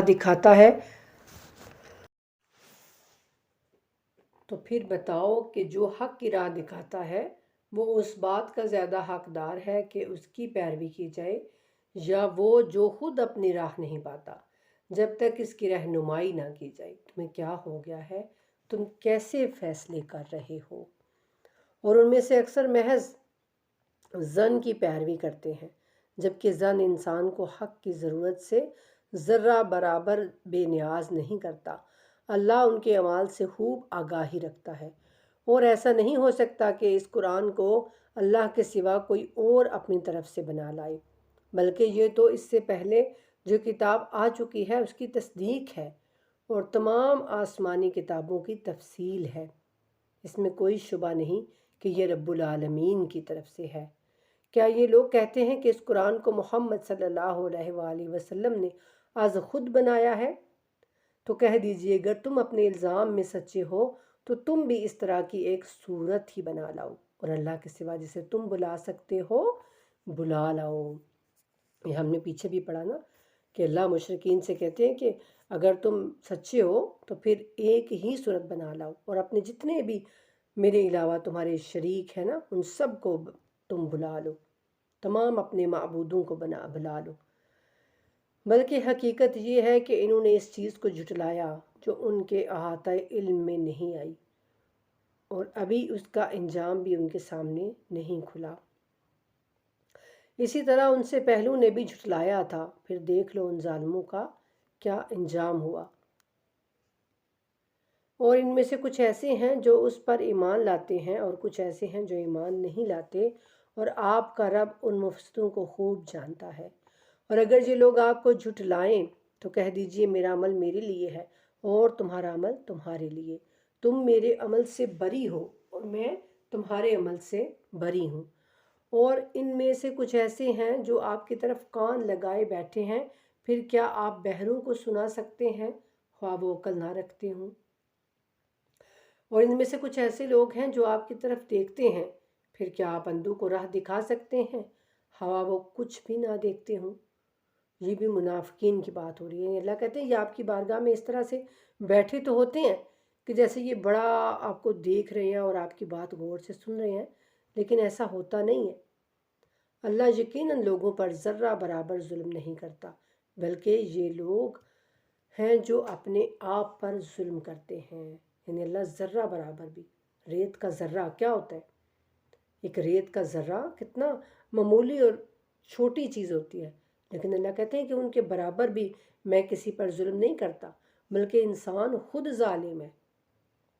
اور جس قیامت کے دن اللہ انہیں جمع کرے گا تو دنیا کی زندگی یوں لگے گی گویا وہ دن کی ایک گھڑی بھر سے زیادہ یہاں نہیں رہے۔ وہ آپس میں ایک دوسرے کو پہچان لیں گے۔ جنہوں نے اللہ سے ملاقات کو جھٹلایا وہ خسارے میں رہے اور وہ ہدایت یافتہ نہ تھے۔ یعنی اللہ کہتے ہیں کہ جب قیامت میں ان کو اٹھایا جائے گا تو وہ یہ ایک دم سے اپنی قبروں سے اٹھیں گے اور کہیں گے کہ کس نے ہمیں ہماری خوابگاہوں سے جگا دیا؟ ہم تو ابھی تھوڑی دیر کے لیے یعنی لیٹے ہی تھے، اور دنیا میں زندگی جو وہ گزار کے آئے ہوں گے ان کو لگے گا کہ شاید چند گھڑیاں ہم اپنی زندگی وہاں پر گزار کے آئے ہیں، لیکن جب ان کا اعمال نامہ ان کے سامنے پیش کیا جائے گا تو وہ اپنے سر پکڑ کے بیٹھ جائیں گے۔ اور اللہ کہتے ہیں کہ وہ ایک دوسرے کو پہچان بھی لیں گے، یعنی وہاں پر انسان ایک دوسرے کو پہچانے گا۔ ایسا نہیں ہے کہ بس سب کو جو ہے وہ کوئی پتہ نہیں چلے گا۔ اسی لیے تو کہتے ہیں کبھی اللہ کے ذلت والا عذاب یعنی وہ عذاب کہ جن کے سامنے یہ دنیا میں بہت معتبر بنا پھرا کرتا تھا، لیکن اندر سے یہ منافق تھا، تو پھر ان لوگوں کے سامنے جن کے سامنے یہ خود کو بڑا معتبر سمجھتا تھا اور تکبر کرتا تھا، ان کے سامنے جب اس کو عذاب ہوگا تو ظاہر ہے وہ ذلت والا عذاب ہوگا، کہ جن کے سامنے آج ہم بڑے عزت والے بن کے پھریں اور بڑے ہم سمجھیں کہ ہم تو بڑے جی بڑی ہماری عزت ہے، بڑی ٹھاٹھ پاٹ ہے، ہمارے ساتھ تو بڑے بڑے لوگ جا رہے ہیں، بڑے بڑے اونچے لوگوں سے ہماری دوستیاں یاریاں ہیں، اور ہم اللہ کے نافرمان ہوں نعوذ باللہ، تو پھر قیامت والے دن جو عذاب ہمیں ان لوگوں کے سامنے ملے گا جن کو یہاں ہم اپنے سے نیچا دکھاتے رہیں، تو ظاہر ہے وہ ذلت والا عذاب ہوگا، ذلیل کرنے والا ہوگا انسان کو وہ عذاب۔ اور اللہ کہتے ہیں اور جس عذاب کا ہم ان کافروں سے وعدہ کر رہے ہیں اس کا کچھ حصہ ہم آپ کو زندگی میں دکھا دیں یا آپ کو پہلے ہی دنیا سے اٹھا لیں، انہیں بہرحال پلٹ کر ہماری بارگاہ میں آنا ہے، پھر جو کچھ یہ لوگ کر رہے ہیں اس پر اللہ شاہد ہے۔ اور ہر امت کے لیے ایک رسول بھیجا گیا ہے، پھر جب ان کا رسول آتا ہے تو ان کے درمیان انصاف کے ساتھ فیصلہ کیا جاتا ہے اور ان پر کوئی ظلم روا نہیں رکھا جاتا، اور وہ کہتے ہیں اگر تم سچے ہو تو یہ وعدہ کب پورا ہوگا، یعنی قیامت کب آئے گی، کب ہوگا ہم پر عذاب، نعوذ باللہ۔ تو اللہ کہتے ہیں کہہ دیجئے کہ میں اللہ کی منشا کے بغیر اپنے نقصان اور نفع کا بھی اختیار نہیں رکھتا، یعنی اللہ کی مرضی کے بغیر میں اپنے لیے بھی کچھ نفع اور نقصان کا اختیار نہیں رکھتا۔ اللہ جب چاہتا ہے مجھے نفع ہوتا ہے اور جب چاہتا ہے مجھے نقصان ہوتا ہے۔ ہر امت کے لیے ایک وقت مقرر ہے، جب ان کا مقررہ وقت آئے گا تو وہ گھڑی بھر کے لیے بھی نہ تاخیر کر سکیں گے اور نہ ہی تقدیم، یعنی جب تمہارا وقت آ جائے گا تو پھر نہ تم اس کو آگے بڑھا سکو گے اور نہ ہی اس میں کمی کر سکو گے۔ اور ان سے کہہ دیجئے مجھے بتاؤ کہ اللہ کا عذاب رات کو یا دن کو تم پر آ جائے، ایسی کون سی چیز ہے جس کے لیے یہ مجرم جلد بازی کرتے ہیں؟ کیا جب یہ عذاب آ چکے گا تب اس پر ایمان لاؤ گے؟ کیا اب بچنا چاہتے ہو حالانکہ تم خود اسے جلدی چاہ رہے تھے؟ اللہ کہتے ہیں جب عذاب تمہارے سامنے آ جائے گا تو کیا تب ایمان لاؤ گے تم؟ پھر ظالموں سے کہا جائے گا دائمی عذاب چکھو، ہمیشہ کا عذاب چکھو جو تم کرتے رہے ہو، اس کی سزا کے علاوہ اور تمہیں کیا مل سکتا ہے؟ اور یہ لوگ آپ سے دریافت کرتے ہیں کہ جو آپ کہہ رہے ہیں کیا وہ حق ہے؟ تو کہہ دیجیے ہاں میرے رب کی قسم یقیناً یہی حق ہے، اور تم اللہ کو کسی طرح عاجز نہیں کر سکتے۔ اور جس نے ظلم کیا ہے اگر اس کے پاس روئے زمین کی دولت بھی ہو تب بھی وہ عذاب سے بچنے کے لیے یہ پوری دولت فدیہ دینے پر آمادہ ہو جائے گا، اور جب عذاب کا مشاہدہ کریں گے تو دل ہی دل میں پشیمان ہوں گے، اور ان کے درمیان انصاف کے ساتھ فیصلہ ہوگا اور ان پر ظلم نہیں کیا جائے گا۔ آگاہ رہو، یعنی جان لو کہ آسمانوں اور زمین میں جو کچھ ہے یقیناً وہ اللہ کی ملکیت ہے، اللہ مالک ہے ہر چیز کا، تم تو خود اپنی جان کے بھی مالک نہیں ہو۔ اس بات پر بھی آگاہ رہو کہ اللہ کا وعدہ سچا ہے لیکن اکثر لوگ نہیں جانتے۔ وہی زندگی دیتا ہے اور وہی موت، اور اسی کی طرف تم سب پلٹائے جاؤ گے۔ اے لوگو تمہارے رب کی طرف سے یہ قرآن تمہارے پاس نصیحت اور تمہارے دلوں کی بیماری کے لیے شفا اور مومنین کے لیے ہدایت اور رحمت بن کر آیا ہے۔ سبحان اللہ، کتنی پیاری آیت ہے نا یہ۔ اللہ کہتے ہیں یہ قرآن کوئی ایسی چیز نہیں ہے بلکہ اس میں تمہاری لیے نصیحتیں ہیں، تمہارے دلوں میں جو نفاق کی بیماری ہے، جو کفر کی بیماری ہے، جو مشرکانہ بیماری ہے، ان سب کے لیے یہ شفا ہے، اور مومنین کے لیے ہدایت ہے اور رحمت ہے۔ اور کہہ دیجئے کہ اللہ کے اس فضل اور اس کی اس رحمت کو پا کر لوگوں کو خوش ہونا چاہیے، کیونکہ یہ اس مال و متاع سے بہتر ہے جسے لوگ جمع کرتے ہیں۔ اللہ کہتے ہیں یہ قرآن جو ہے نا، اس کو پا کر تو لوگوں کو اللہ کے فضل اور اس کی رحمت کا شکر گزار ہونا چاہیے اور انہیں خوش ہونا چاہیے، کیونکہ جو بھی یہ سب دنیا میں جمع کرتے ہیں نا، مال، دولت، عزت، شہرت، سب کچھ، یہ ان سب چیزوں سے بہتر ہے ان کے لیے۔ لیکن آج ہم سمجھتے ہیں کہ شاید قرآن تو کوئی فضول سی چیز ہے، نعوذ باللہ۔ اور کہہ دیجئے مجھے بتاؤ کہ جو رزق اللہ نے تمہارے لیے نازل کیا ہے، اس میں سے تم از خود کچھ کو حرام اور کچھ کو حلال ٹھہراتے ہو۔ کہہ دیجئے کیا اللہ نے تمہیں اس بات کی اجازت دی ہے یا تم اللہ پر جھوٹ باندھتے ہو؟ اور جو لوگ اللہ پر جھوٹ بہتان باندھتے ہیں ان کا کیا خیال ہے قیامت کے دن کے بارے میں کہ اللہ ان کے ساتھ کیسا سلوک کرے گا؟ اللہ تو لوگوں پر فضل کرنے والا ہے، لیکن ان میں سے اکثر شکر نہیں کرتے۔ اور اے نبی، آپ جس حال میں ہوتے ہیں اور آپ قرآن میں سے اللہ کی طرف سے جو تلاوت کر رہے ہوتے ہیں اور تم لوگ جو عمل بھی کرتے ہو، دوران مصروفیت ہم تم پر ناظر ہیں، اور زمین اور آسمان کی ذرہ برابر اور اس سے چھوٹی یا بڑی کوئی چیز ایسی نہیں جو آپ کے رب سے پوشیدہ ہو اور روشن کتاب میں درج نہ ہو۔ سبحان اللہ۔ یعنی اللہ کہتے ہیں کہ جو کچھ بھی آپ کرتے ہیں نبی، یا جو کچھ بھی یہ سب لوگ کر رہے ہیں نا، ایک لمحے کے لیے بھی میں ان سے لا علم نہیں ہوں۔ مجھے ان کی ہر بات کا پتہ ہے۔ ان کا ہر کام جو ہے وہ میرے سامنے ایسے ہے جیسے بالکل آمنے سامنے ایک کام ہوتا ہے، کوئی بھی اس میں پردہ نہیں ہے، چاہے یہ 7 کمروں میں چھپ کے کرے۔ تو سنو، جو اولیاء اللہ ہیں انہیں نہ کوئی خوف ہوگا اور نہ وہ رنجیدہ ہوں گے، جو اللہ کے دوست ہوں گے۔ اور اللہ کے دوست بننے کے لیے جناب ابراہیم جیسا جذبہ پیدا کرنا پڑتا ہے اپنے اندر، تب جا کے خلیل اللہ کا لقب ملتا ہے۔ تو ایسے ہی کوئی اللہ کا دوست نہیں ہو جاتا۔ اللہ کا دوست بننے کے لیے بہت جگرا چاہیے، بہت بڑا دل چاہیے ہوتا ہے، جو اپنی اولاد کو بھی قربان کر دے، جو اپنی جان کو بھی قربان کر دے، جو اپنے مال کو بھی قربان کر دے، اور جو اللہ کے ہر حکم پر لبیک کہے، جو یہ نہ سوچے کہ یہ کیا ہو رہا ہے میرے ساتھ، یہ کیوں ہو رہا ہے میرے ساتھ۔ وہ ہوتا ہے اللہ کا دوست۔ ہم جیسے گنہگار کیا ہوں گے؟ ہمارے ساتھ تو ذرا کوئی پریشانی ہو جائے، کوئی ذرا مصیبت آ جائے، ہم کہتے ہیں یا اللہ ہمارے ساتھ ہی ہونا تھا، یا اللہ ہم ہی ملے تھے، یا اللہ مجھے ہی ایسا کیوں ہوا، یا اللہ میرے ہی ساتھ ایسا کیوں ہو رہا ہے۔ ہماری تو یہ تکرار ہوتی ہے۔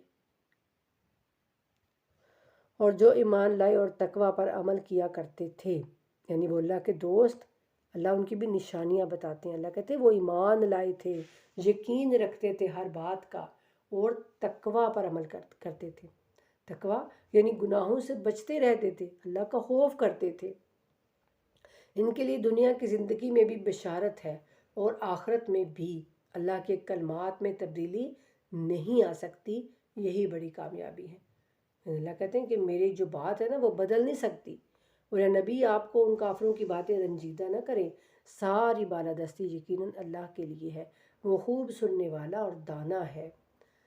اور آگاہ رہو، جان لو کہ جو کچھ آسمانوں اور زمین میں ہے یقیناً سب اللہ کی ملکیت ہے، اور جو لوگ اللہ کے سوا دوسرے شریکوں کو پکارتے ہیں وہ کسی چیز کے پیچھے نہیں چلتے بلکہ صرف اپنے ظن کے پیچھے چلتے ہیں، اور وہ فقط اندازوں سے کام لیتے ہیں۔ اور اللہ ہی ہے جس نے تمہارے لیے رات بنائی تاکہ اس میں تم آرام کرو، اور دن کو روشن بنایا، بے شک سننے والوں کے لیے اس میں نشانیاں ہیں۔ آپ دیکھیں کتنی بڑی یہ اللہ کی رحمت، اللہ کی نعمت ہے۔ اگر ہم ایک رات نہیں سوتے نا تو ہمارا دماغ جیسے اڑتا رہتا ہے، نیند کی وجہ سے ہماری آنکھیں بوجھل رہتی ہیں، بلکہ وہ جو نیند نہ آنا اس کی جو ایک کیفیت ہوتی ہے نا، وہ ہمارے پورے بدن پر حاوی ہوتی ہے۔ ہمارا پورا بدن جو ہے وہ کام کرنے سے عاجز آ جاتا ہے، وہ ٹھیک طرح سے اپنا کام نہیں کر سکتا، ہم تھکے تھکے رہیں گے ہم۔ تو وہ کتنی بڑی نعمت ہے نا اللہ کی رات، کہ ہم سکون اور آرام سے چین سے سوتے ہیں۔ اللہ کی تو ایک ایک نعمت کا ہم شکر ادا نہیں کر سکتے۔ اور وہ کہتے ہیں اللہ نے کسی کو بیٹا بنا لیا ہے، اس کی ذات پاک ہے، وہ بے نیاز ہے، جو کچھ آسمانوں اور زمین میں ہے وہ سب اسی کا ہے۔ تمہارے پاس اس بات کی کوئی دلیل بھی نہیں ہے، کیا تم اللہ کے بارے میں ایسی باتیں کرتے ہو جو تمہارے علم میں نہیں ہے، یعنی تم خود بھی نہیں جانتے۔ کہہ دیجئے جو اللہ پر جھوٹ بہتان باندھتے ہیں وہ یقیناً فلاح نہیں پائیں گے۔ یہ دنیا کی عیش ہے، پھر انہیں ہماری طرف لوٹ کر آنا ہے، پھر ہم انہیں شدید عذاب چکھائیں گے اس کفر کی پاداش میں جس کے وہ مرتکب ہوئے۔ انہیں نوح کا قصہ سنا دیجئے جب انہوں نے اپنی قوم سے کہا، کیا میری قوم، اگر میرا تمہارے درمیان رہنا اور اللہ کی آیات سنا کر تمہیں نصیحت کرنا تمہیں ناگوار گزرتا ہے تو میرا بھروسہ اللہ پر ہے، بس تم اپنے شریکوں کے ساتھ مل کر مضبوطی سے اپنا فیصلہ کر لو، پھر اس فیصلے کا کوئی پہلو تم پر پوشیدہ نہ رہے، پھر میرے ساتھ جو کچھ کرنا ہے کر گزرو اور مجھے مہلت بھی نہ دو۔ جناب نوح علیہ السلام کا قصہ، اللہ کے بڑے ہی پیارے نبی، یہ کہتے ہیں کہ انہوں نے تقریباً 80-90 سال تک جو ہے وہ تبلیغ کی، 80-90 سال تک، لیکن بہت ہی کم لوگ جو ہے وہ ان کے دین میں آئے، اسلام جنہوں نے قبول کیا وہ بہت کم لوگ تھے۔ کشتی والے جناب نوح، کون نہیں جانتا ہوگا ان کو، ہم سب الحمدللہ جانتے ہیں۔ تو یہ ان کی بات ہو رہی ہے کہ جب ان کی قوم نے نہیں نہ مانا تو پھر انہوں نے یوں کہا کہ ٹھیک ہے، بلا لو اپنے سب شریکوں کو اور تم مجھے مہلت بھی نہ دو، تو پس اگر تم نے منہ موڑ لیا تو میں نے تم سے کوئی معاوضہ نہیں مانگا، یعنی میں تم سے کوئی پیسے تو نہیں مانگ رہا کہ مجھے کوئی پیسے دو تبلیغ کے، میرا اجر تو صرف اللہ پر ہے، اور مجھے یہ حکم دیا گیا ہے کہ میں فرما برداروں میں شامل رہوں۔ مگر جب انہوں نے نوح کی تکذیب کی، جھٹلا دیا نوح کو، تو ہم نے انہیں اور ان لوگوں کو جو ان کے ساتھ کشتی میں سوار تھے بچا لیا، اور انہیں زمین پر جانشین بنا دیا، اور ان سب کو غرق کر دیا جنہوں نے ہماری نشانیوں کو جھٹلایا تھا۔ پھر دیکھ لو جنہیں تنبیہ کی گئی تھی نہ ماننے پر ان کا کیا انجام ہوا۔ جناب نوح علیہ السلام جو ہے نا، ان کا اپنا ایک بیٹا تھا، وہ بھی کشتی میں سوار نہیں ہوا تھا۔ تو اللہ ہمارے سامنے اس طرح سے واضح روشن دلیلیں لے کے آتے ہیں کہ رشتوں سے کچھ نہیں ہوتا۔ ہم کہیں کہ رسول اللہ ہمارے نبی ہیں، رحمت للعالمین ہیں، ہم بچ جائیں گے، تو اللہ نے ہمیں بتایا کہ نوح کا اپنا سگا بیٹا جو تھا نا، وہ بھی غرق ہو گیا تھا اس سیلاب میں، کیونکہ اس کے اندر ایمان نہیں تھا۔ اور نوح علیہ السلام کی بیوی بھی کہتے ہیں کہ وہ بھی پیچھے رہ جانے والوں میں تھی، جیسے حضرت لوط علیہ السلام کی بیوی بھی پیچھے رہ جانے والوں میں تھی۔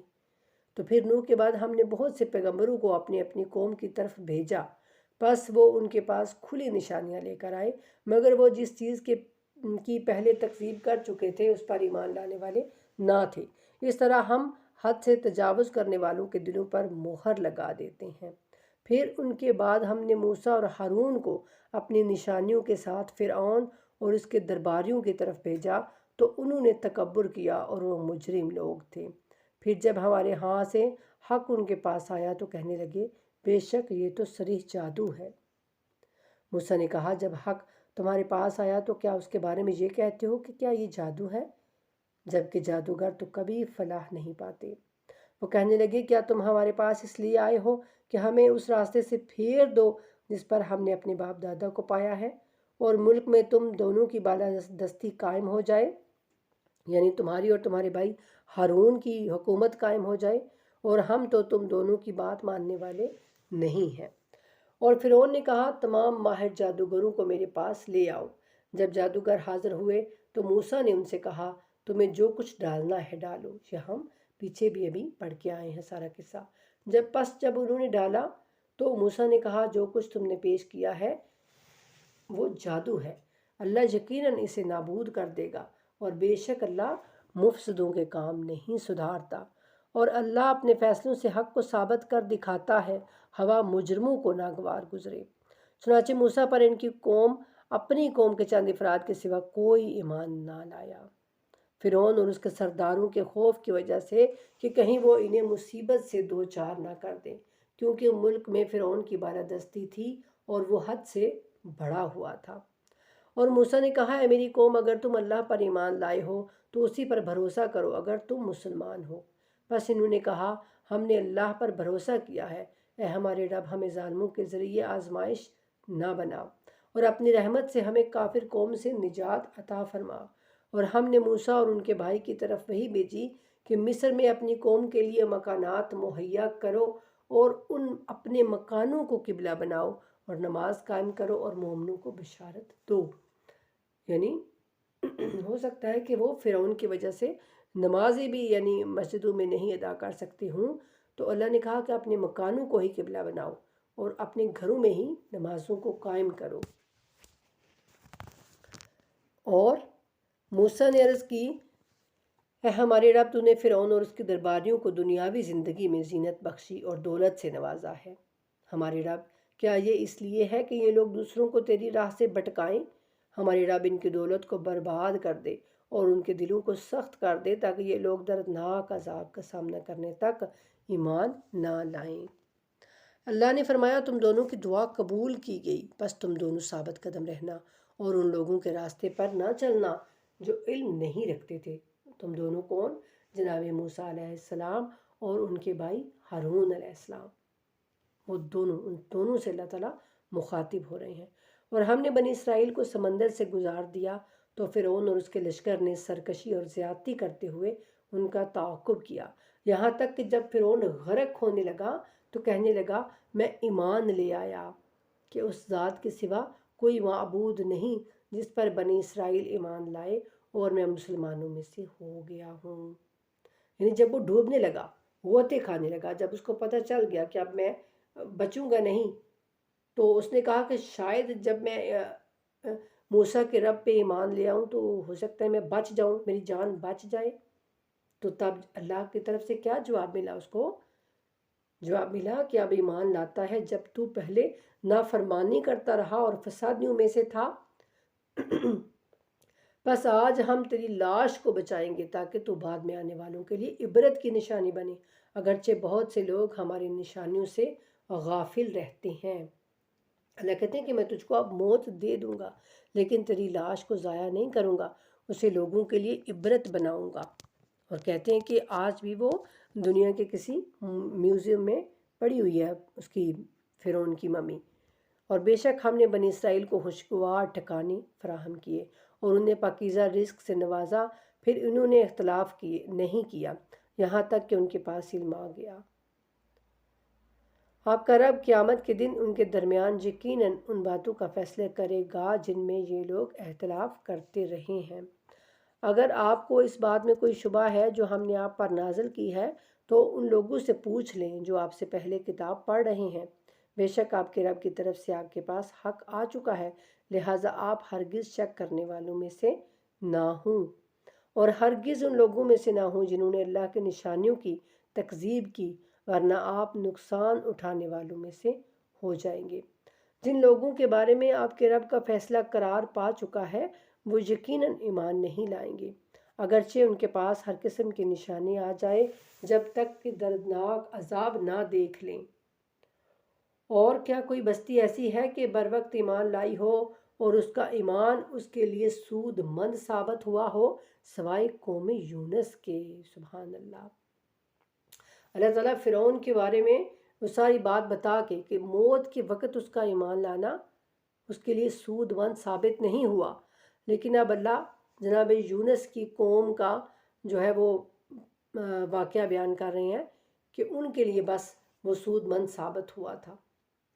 یہ بھی ایک تفصیلی بات ہے، آپ یقیناً اس بات سے آگاہ ہوں گے کہ جناب یونس علیہ السلام کون تھے؟ وہی مچھلی والے جنہوں نے دعا کی تھی کہ لا الہ الا انت سبحانک انی کنت من الظالمین، وہی جناب یونس۔ انشاءاللہ ہم ضرور جو ہے بعد میں ان سب واقعات کی تفصیلات جاننے کی کوشش کیا کریں گے، ٹھیک ہے؟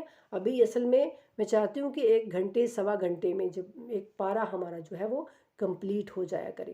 یہ بھی آپ لوگوں کے لیے بہت مشکل ہے سننا، مجھے پتہ ہے، کوئی بھی شاید اس کو پورا نہیں سنتا ہوگا، بہت کم ٹائم ہوتا ہے آپ لوگوں کے پاس، لیکن ٹائم کو نکالا کیجیے اپنے اللہ کے لیے، اپنے لیے، اپنی آخرت کے لیے، ٹھیک ہے نا؟ مجھے تو بڑا مزہ آتا ہے پڑھ کے، پتہ نہیں آپ کو سن کے کیسا لگتا ہے، میں نہیں جانتی، لیکن اب جب آپ اس کو سننا شروع کریں گے نا تو انشاءاللہ آپ کو بڑا مزہ آئے گا، آپ کو بڑا سکون ملے گا۔ تو بس آپ اپنے آپ کو اللہ کے لیے وقف کر دیں، تو پھر دیکھیے کہ اللہ تعالیٰ آپ کے لیے کتنی آسانیاں پیدا کرتے ہیں، اللہ تعالیٰ آپ کے دل پر سکونت طاری کر دیں گے انشاءاللہ۔ تو اللہ کہتے ہیں کہ سوائے قوم یونس کے اور کسی کے لیے آخری ٹائم پر ایمان لانا سود مند نہیں رہا۔ جب وہ ایمان لائے تو ہم نے دنیا کی زندگی میں رسوائی کا عذاب ان سے ٹال دیا اور ایک مدت تک انہیں زندگی سے بہرہ مند رکھا۔ اگر آپ کا رب چاہتا تو تمام اہل زمین ایمان لے آتے، پھر کیا آپ لوگوں کو ایمان لانے پر مجبور کر سکتے ہیں؟ اور کوئی شخص اللہ کے اذن کے بغیر ایمان نہیں لا سکتا، اور جو لوگ عقل سے کام نہیں لیتے اللہ انہیں پلیدی میں مبتلا کر دیتا ہے، یعنی اللہ تعالیٰ ان کو شرک میں ہی رہنے دیتا ہے جو عقل سے کام نہیں لیتا۔ کہہ دیجیے آسمانوں اور زمین میں نظر ڈالو کہ ان میں کیا کیا چیزیں ہیں، اور جو قوم ایمان لانا ہی نہ چاہتی ہو اس کے لیے آیات اور نصیحتیں کچھ کام نہیں دیتی۔ اب یہ لوگ اس کے سوا کس کے انتظار میں ہیں کہ اس طرح کے برے دن دیکھیں جو ان سے پہلے کے لوگ دیکھ چکے ہیں؟ کہہ دیجئے بس تم انتظار کرو، میں بھی تمہارے ساتھ انتظار کرنے والوں میں ہوں، پھر ہم اپنے رسولوں اور ایمان والوں کو نجات دیں گے۔ یہ بات ہمارے ذمے ہے کہ ہم مومنین کو نجات دیں۔ سبحان اللہ! جو چیز اللہ تعالیٰ اپنے ذمے لے لیں تو اس کے لیے ہم لوگ فکر مند کیسے ہو سکتے ہیں؟ اللہ کہتے ہیں کہ ایمان، اگر ہم ایمان والے بن جائیں نا یہاں پر اس دنیا میں، تو انشاءاللہ اللہ کہتے ہیں کہ میں نے اپنے ذمے لے لیا ہے کہ میں پھر مومنین کو نجات دوں گا۔ اور اللہ کہتے ہیں کہہ دیجئے لوگو اگر تمہیں میرے دین میں کوئی شک ہے تو جان لو کہ تم اللہ کو چھوڑ کر جن کی عبادت کرتے ہو ان کی عبادت نہیں کرتا، بلکہ میں تو صرف اس اللہ کی عبادت کرتا ہوں جو تمہاری روحیں قبض کرتا ہے، اور مجھے یہی حکم ملا ہے کہ میں ایمان والوں میں سے ہوں، اور یہ کہ آپ یکسوئی کے ساتھ اپنا رخ دین کی طرف ثابت قدم رکھیں اور مشرکوں میں سے ہرگز نہ ہوں، اور اللہ کے سوا کسی ایسی چیز کو نہ پکاریں جو آپ کو نہ کوئی فائدہ پہنچا سکتی ہے اور نہ نقصان۔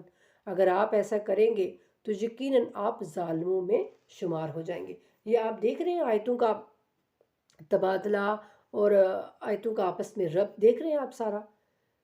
یہ صورت بھی سورہ مکی سورہ ہے، یہ مکہ میں نازل ہوئی ہے، تو اس لیے اس میں اس طرح کی باتیں ہیں کہ یعنی مشرکین کو پتہ چلے کہ یہ رسول جو ہیں نا یہ بھی یعنی اللہ کے مقابلے میں یہ نہیں آ سکتے، جو اللہ چاہتا ہے بس وہی ہوگا۔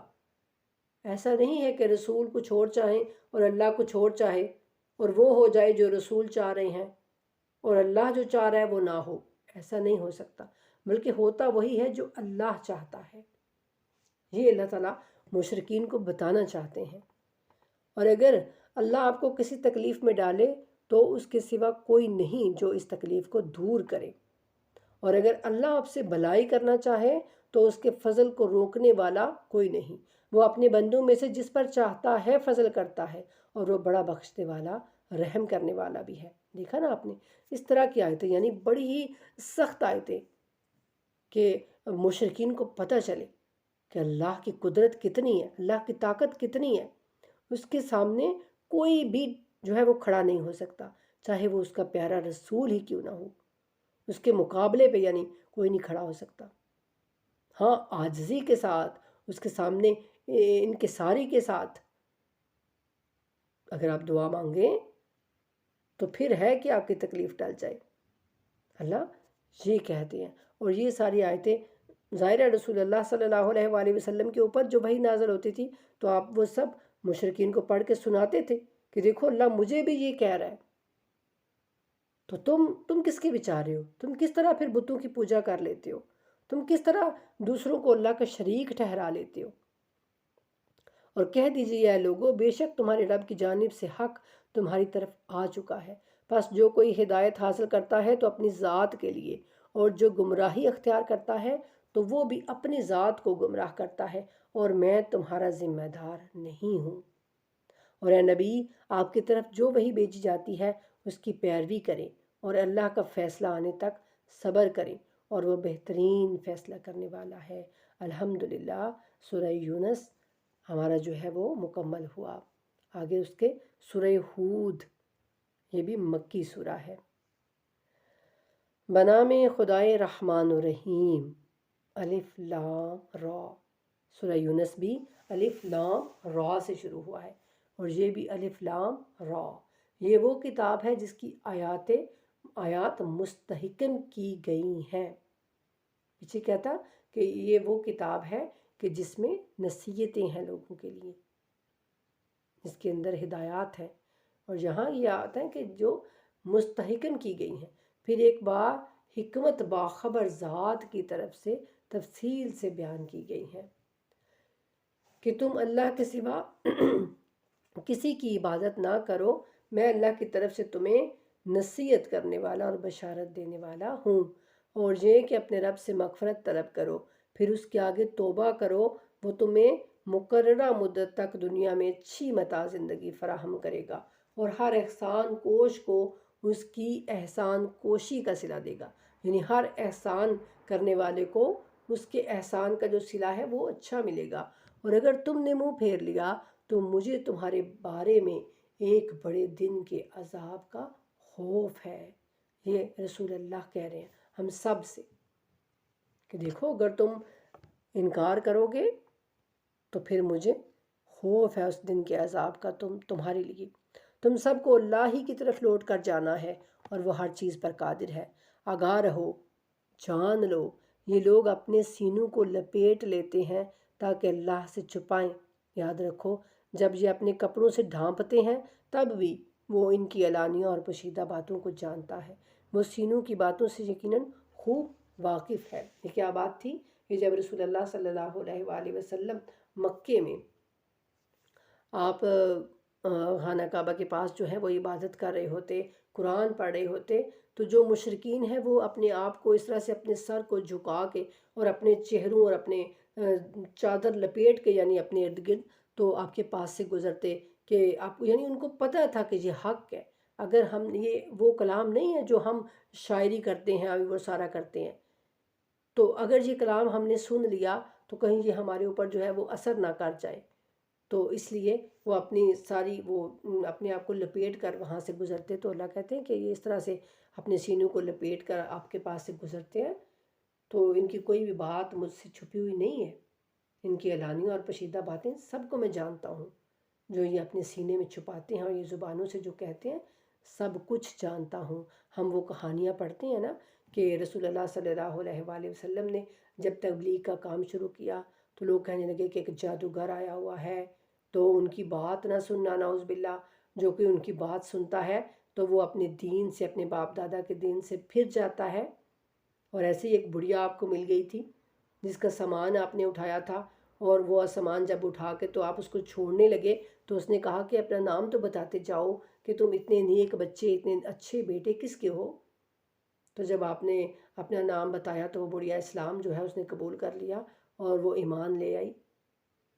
تو یہ وہی باتیں ہیں، لوگ کہتے تھے یہ نعوذ باللہ جادوگر ہیں اور ان کی باتیں نہیں سننا۔ جو ان کی باتیں سنتا ہے تو وہ اپنے دین سے پھر جاتا ہے۔ استغفر اللہ۔ ہمارا 11واں پارہ الحمدللہ الحمدللہ مکمل ہوا۔ وما علینا الا البلاغ المبین۔ اللہم صلی علی محمد وعلی آل محمد وبارک وسلم تسلیما۔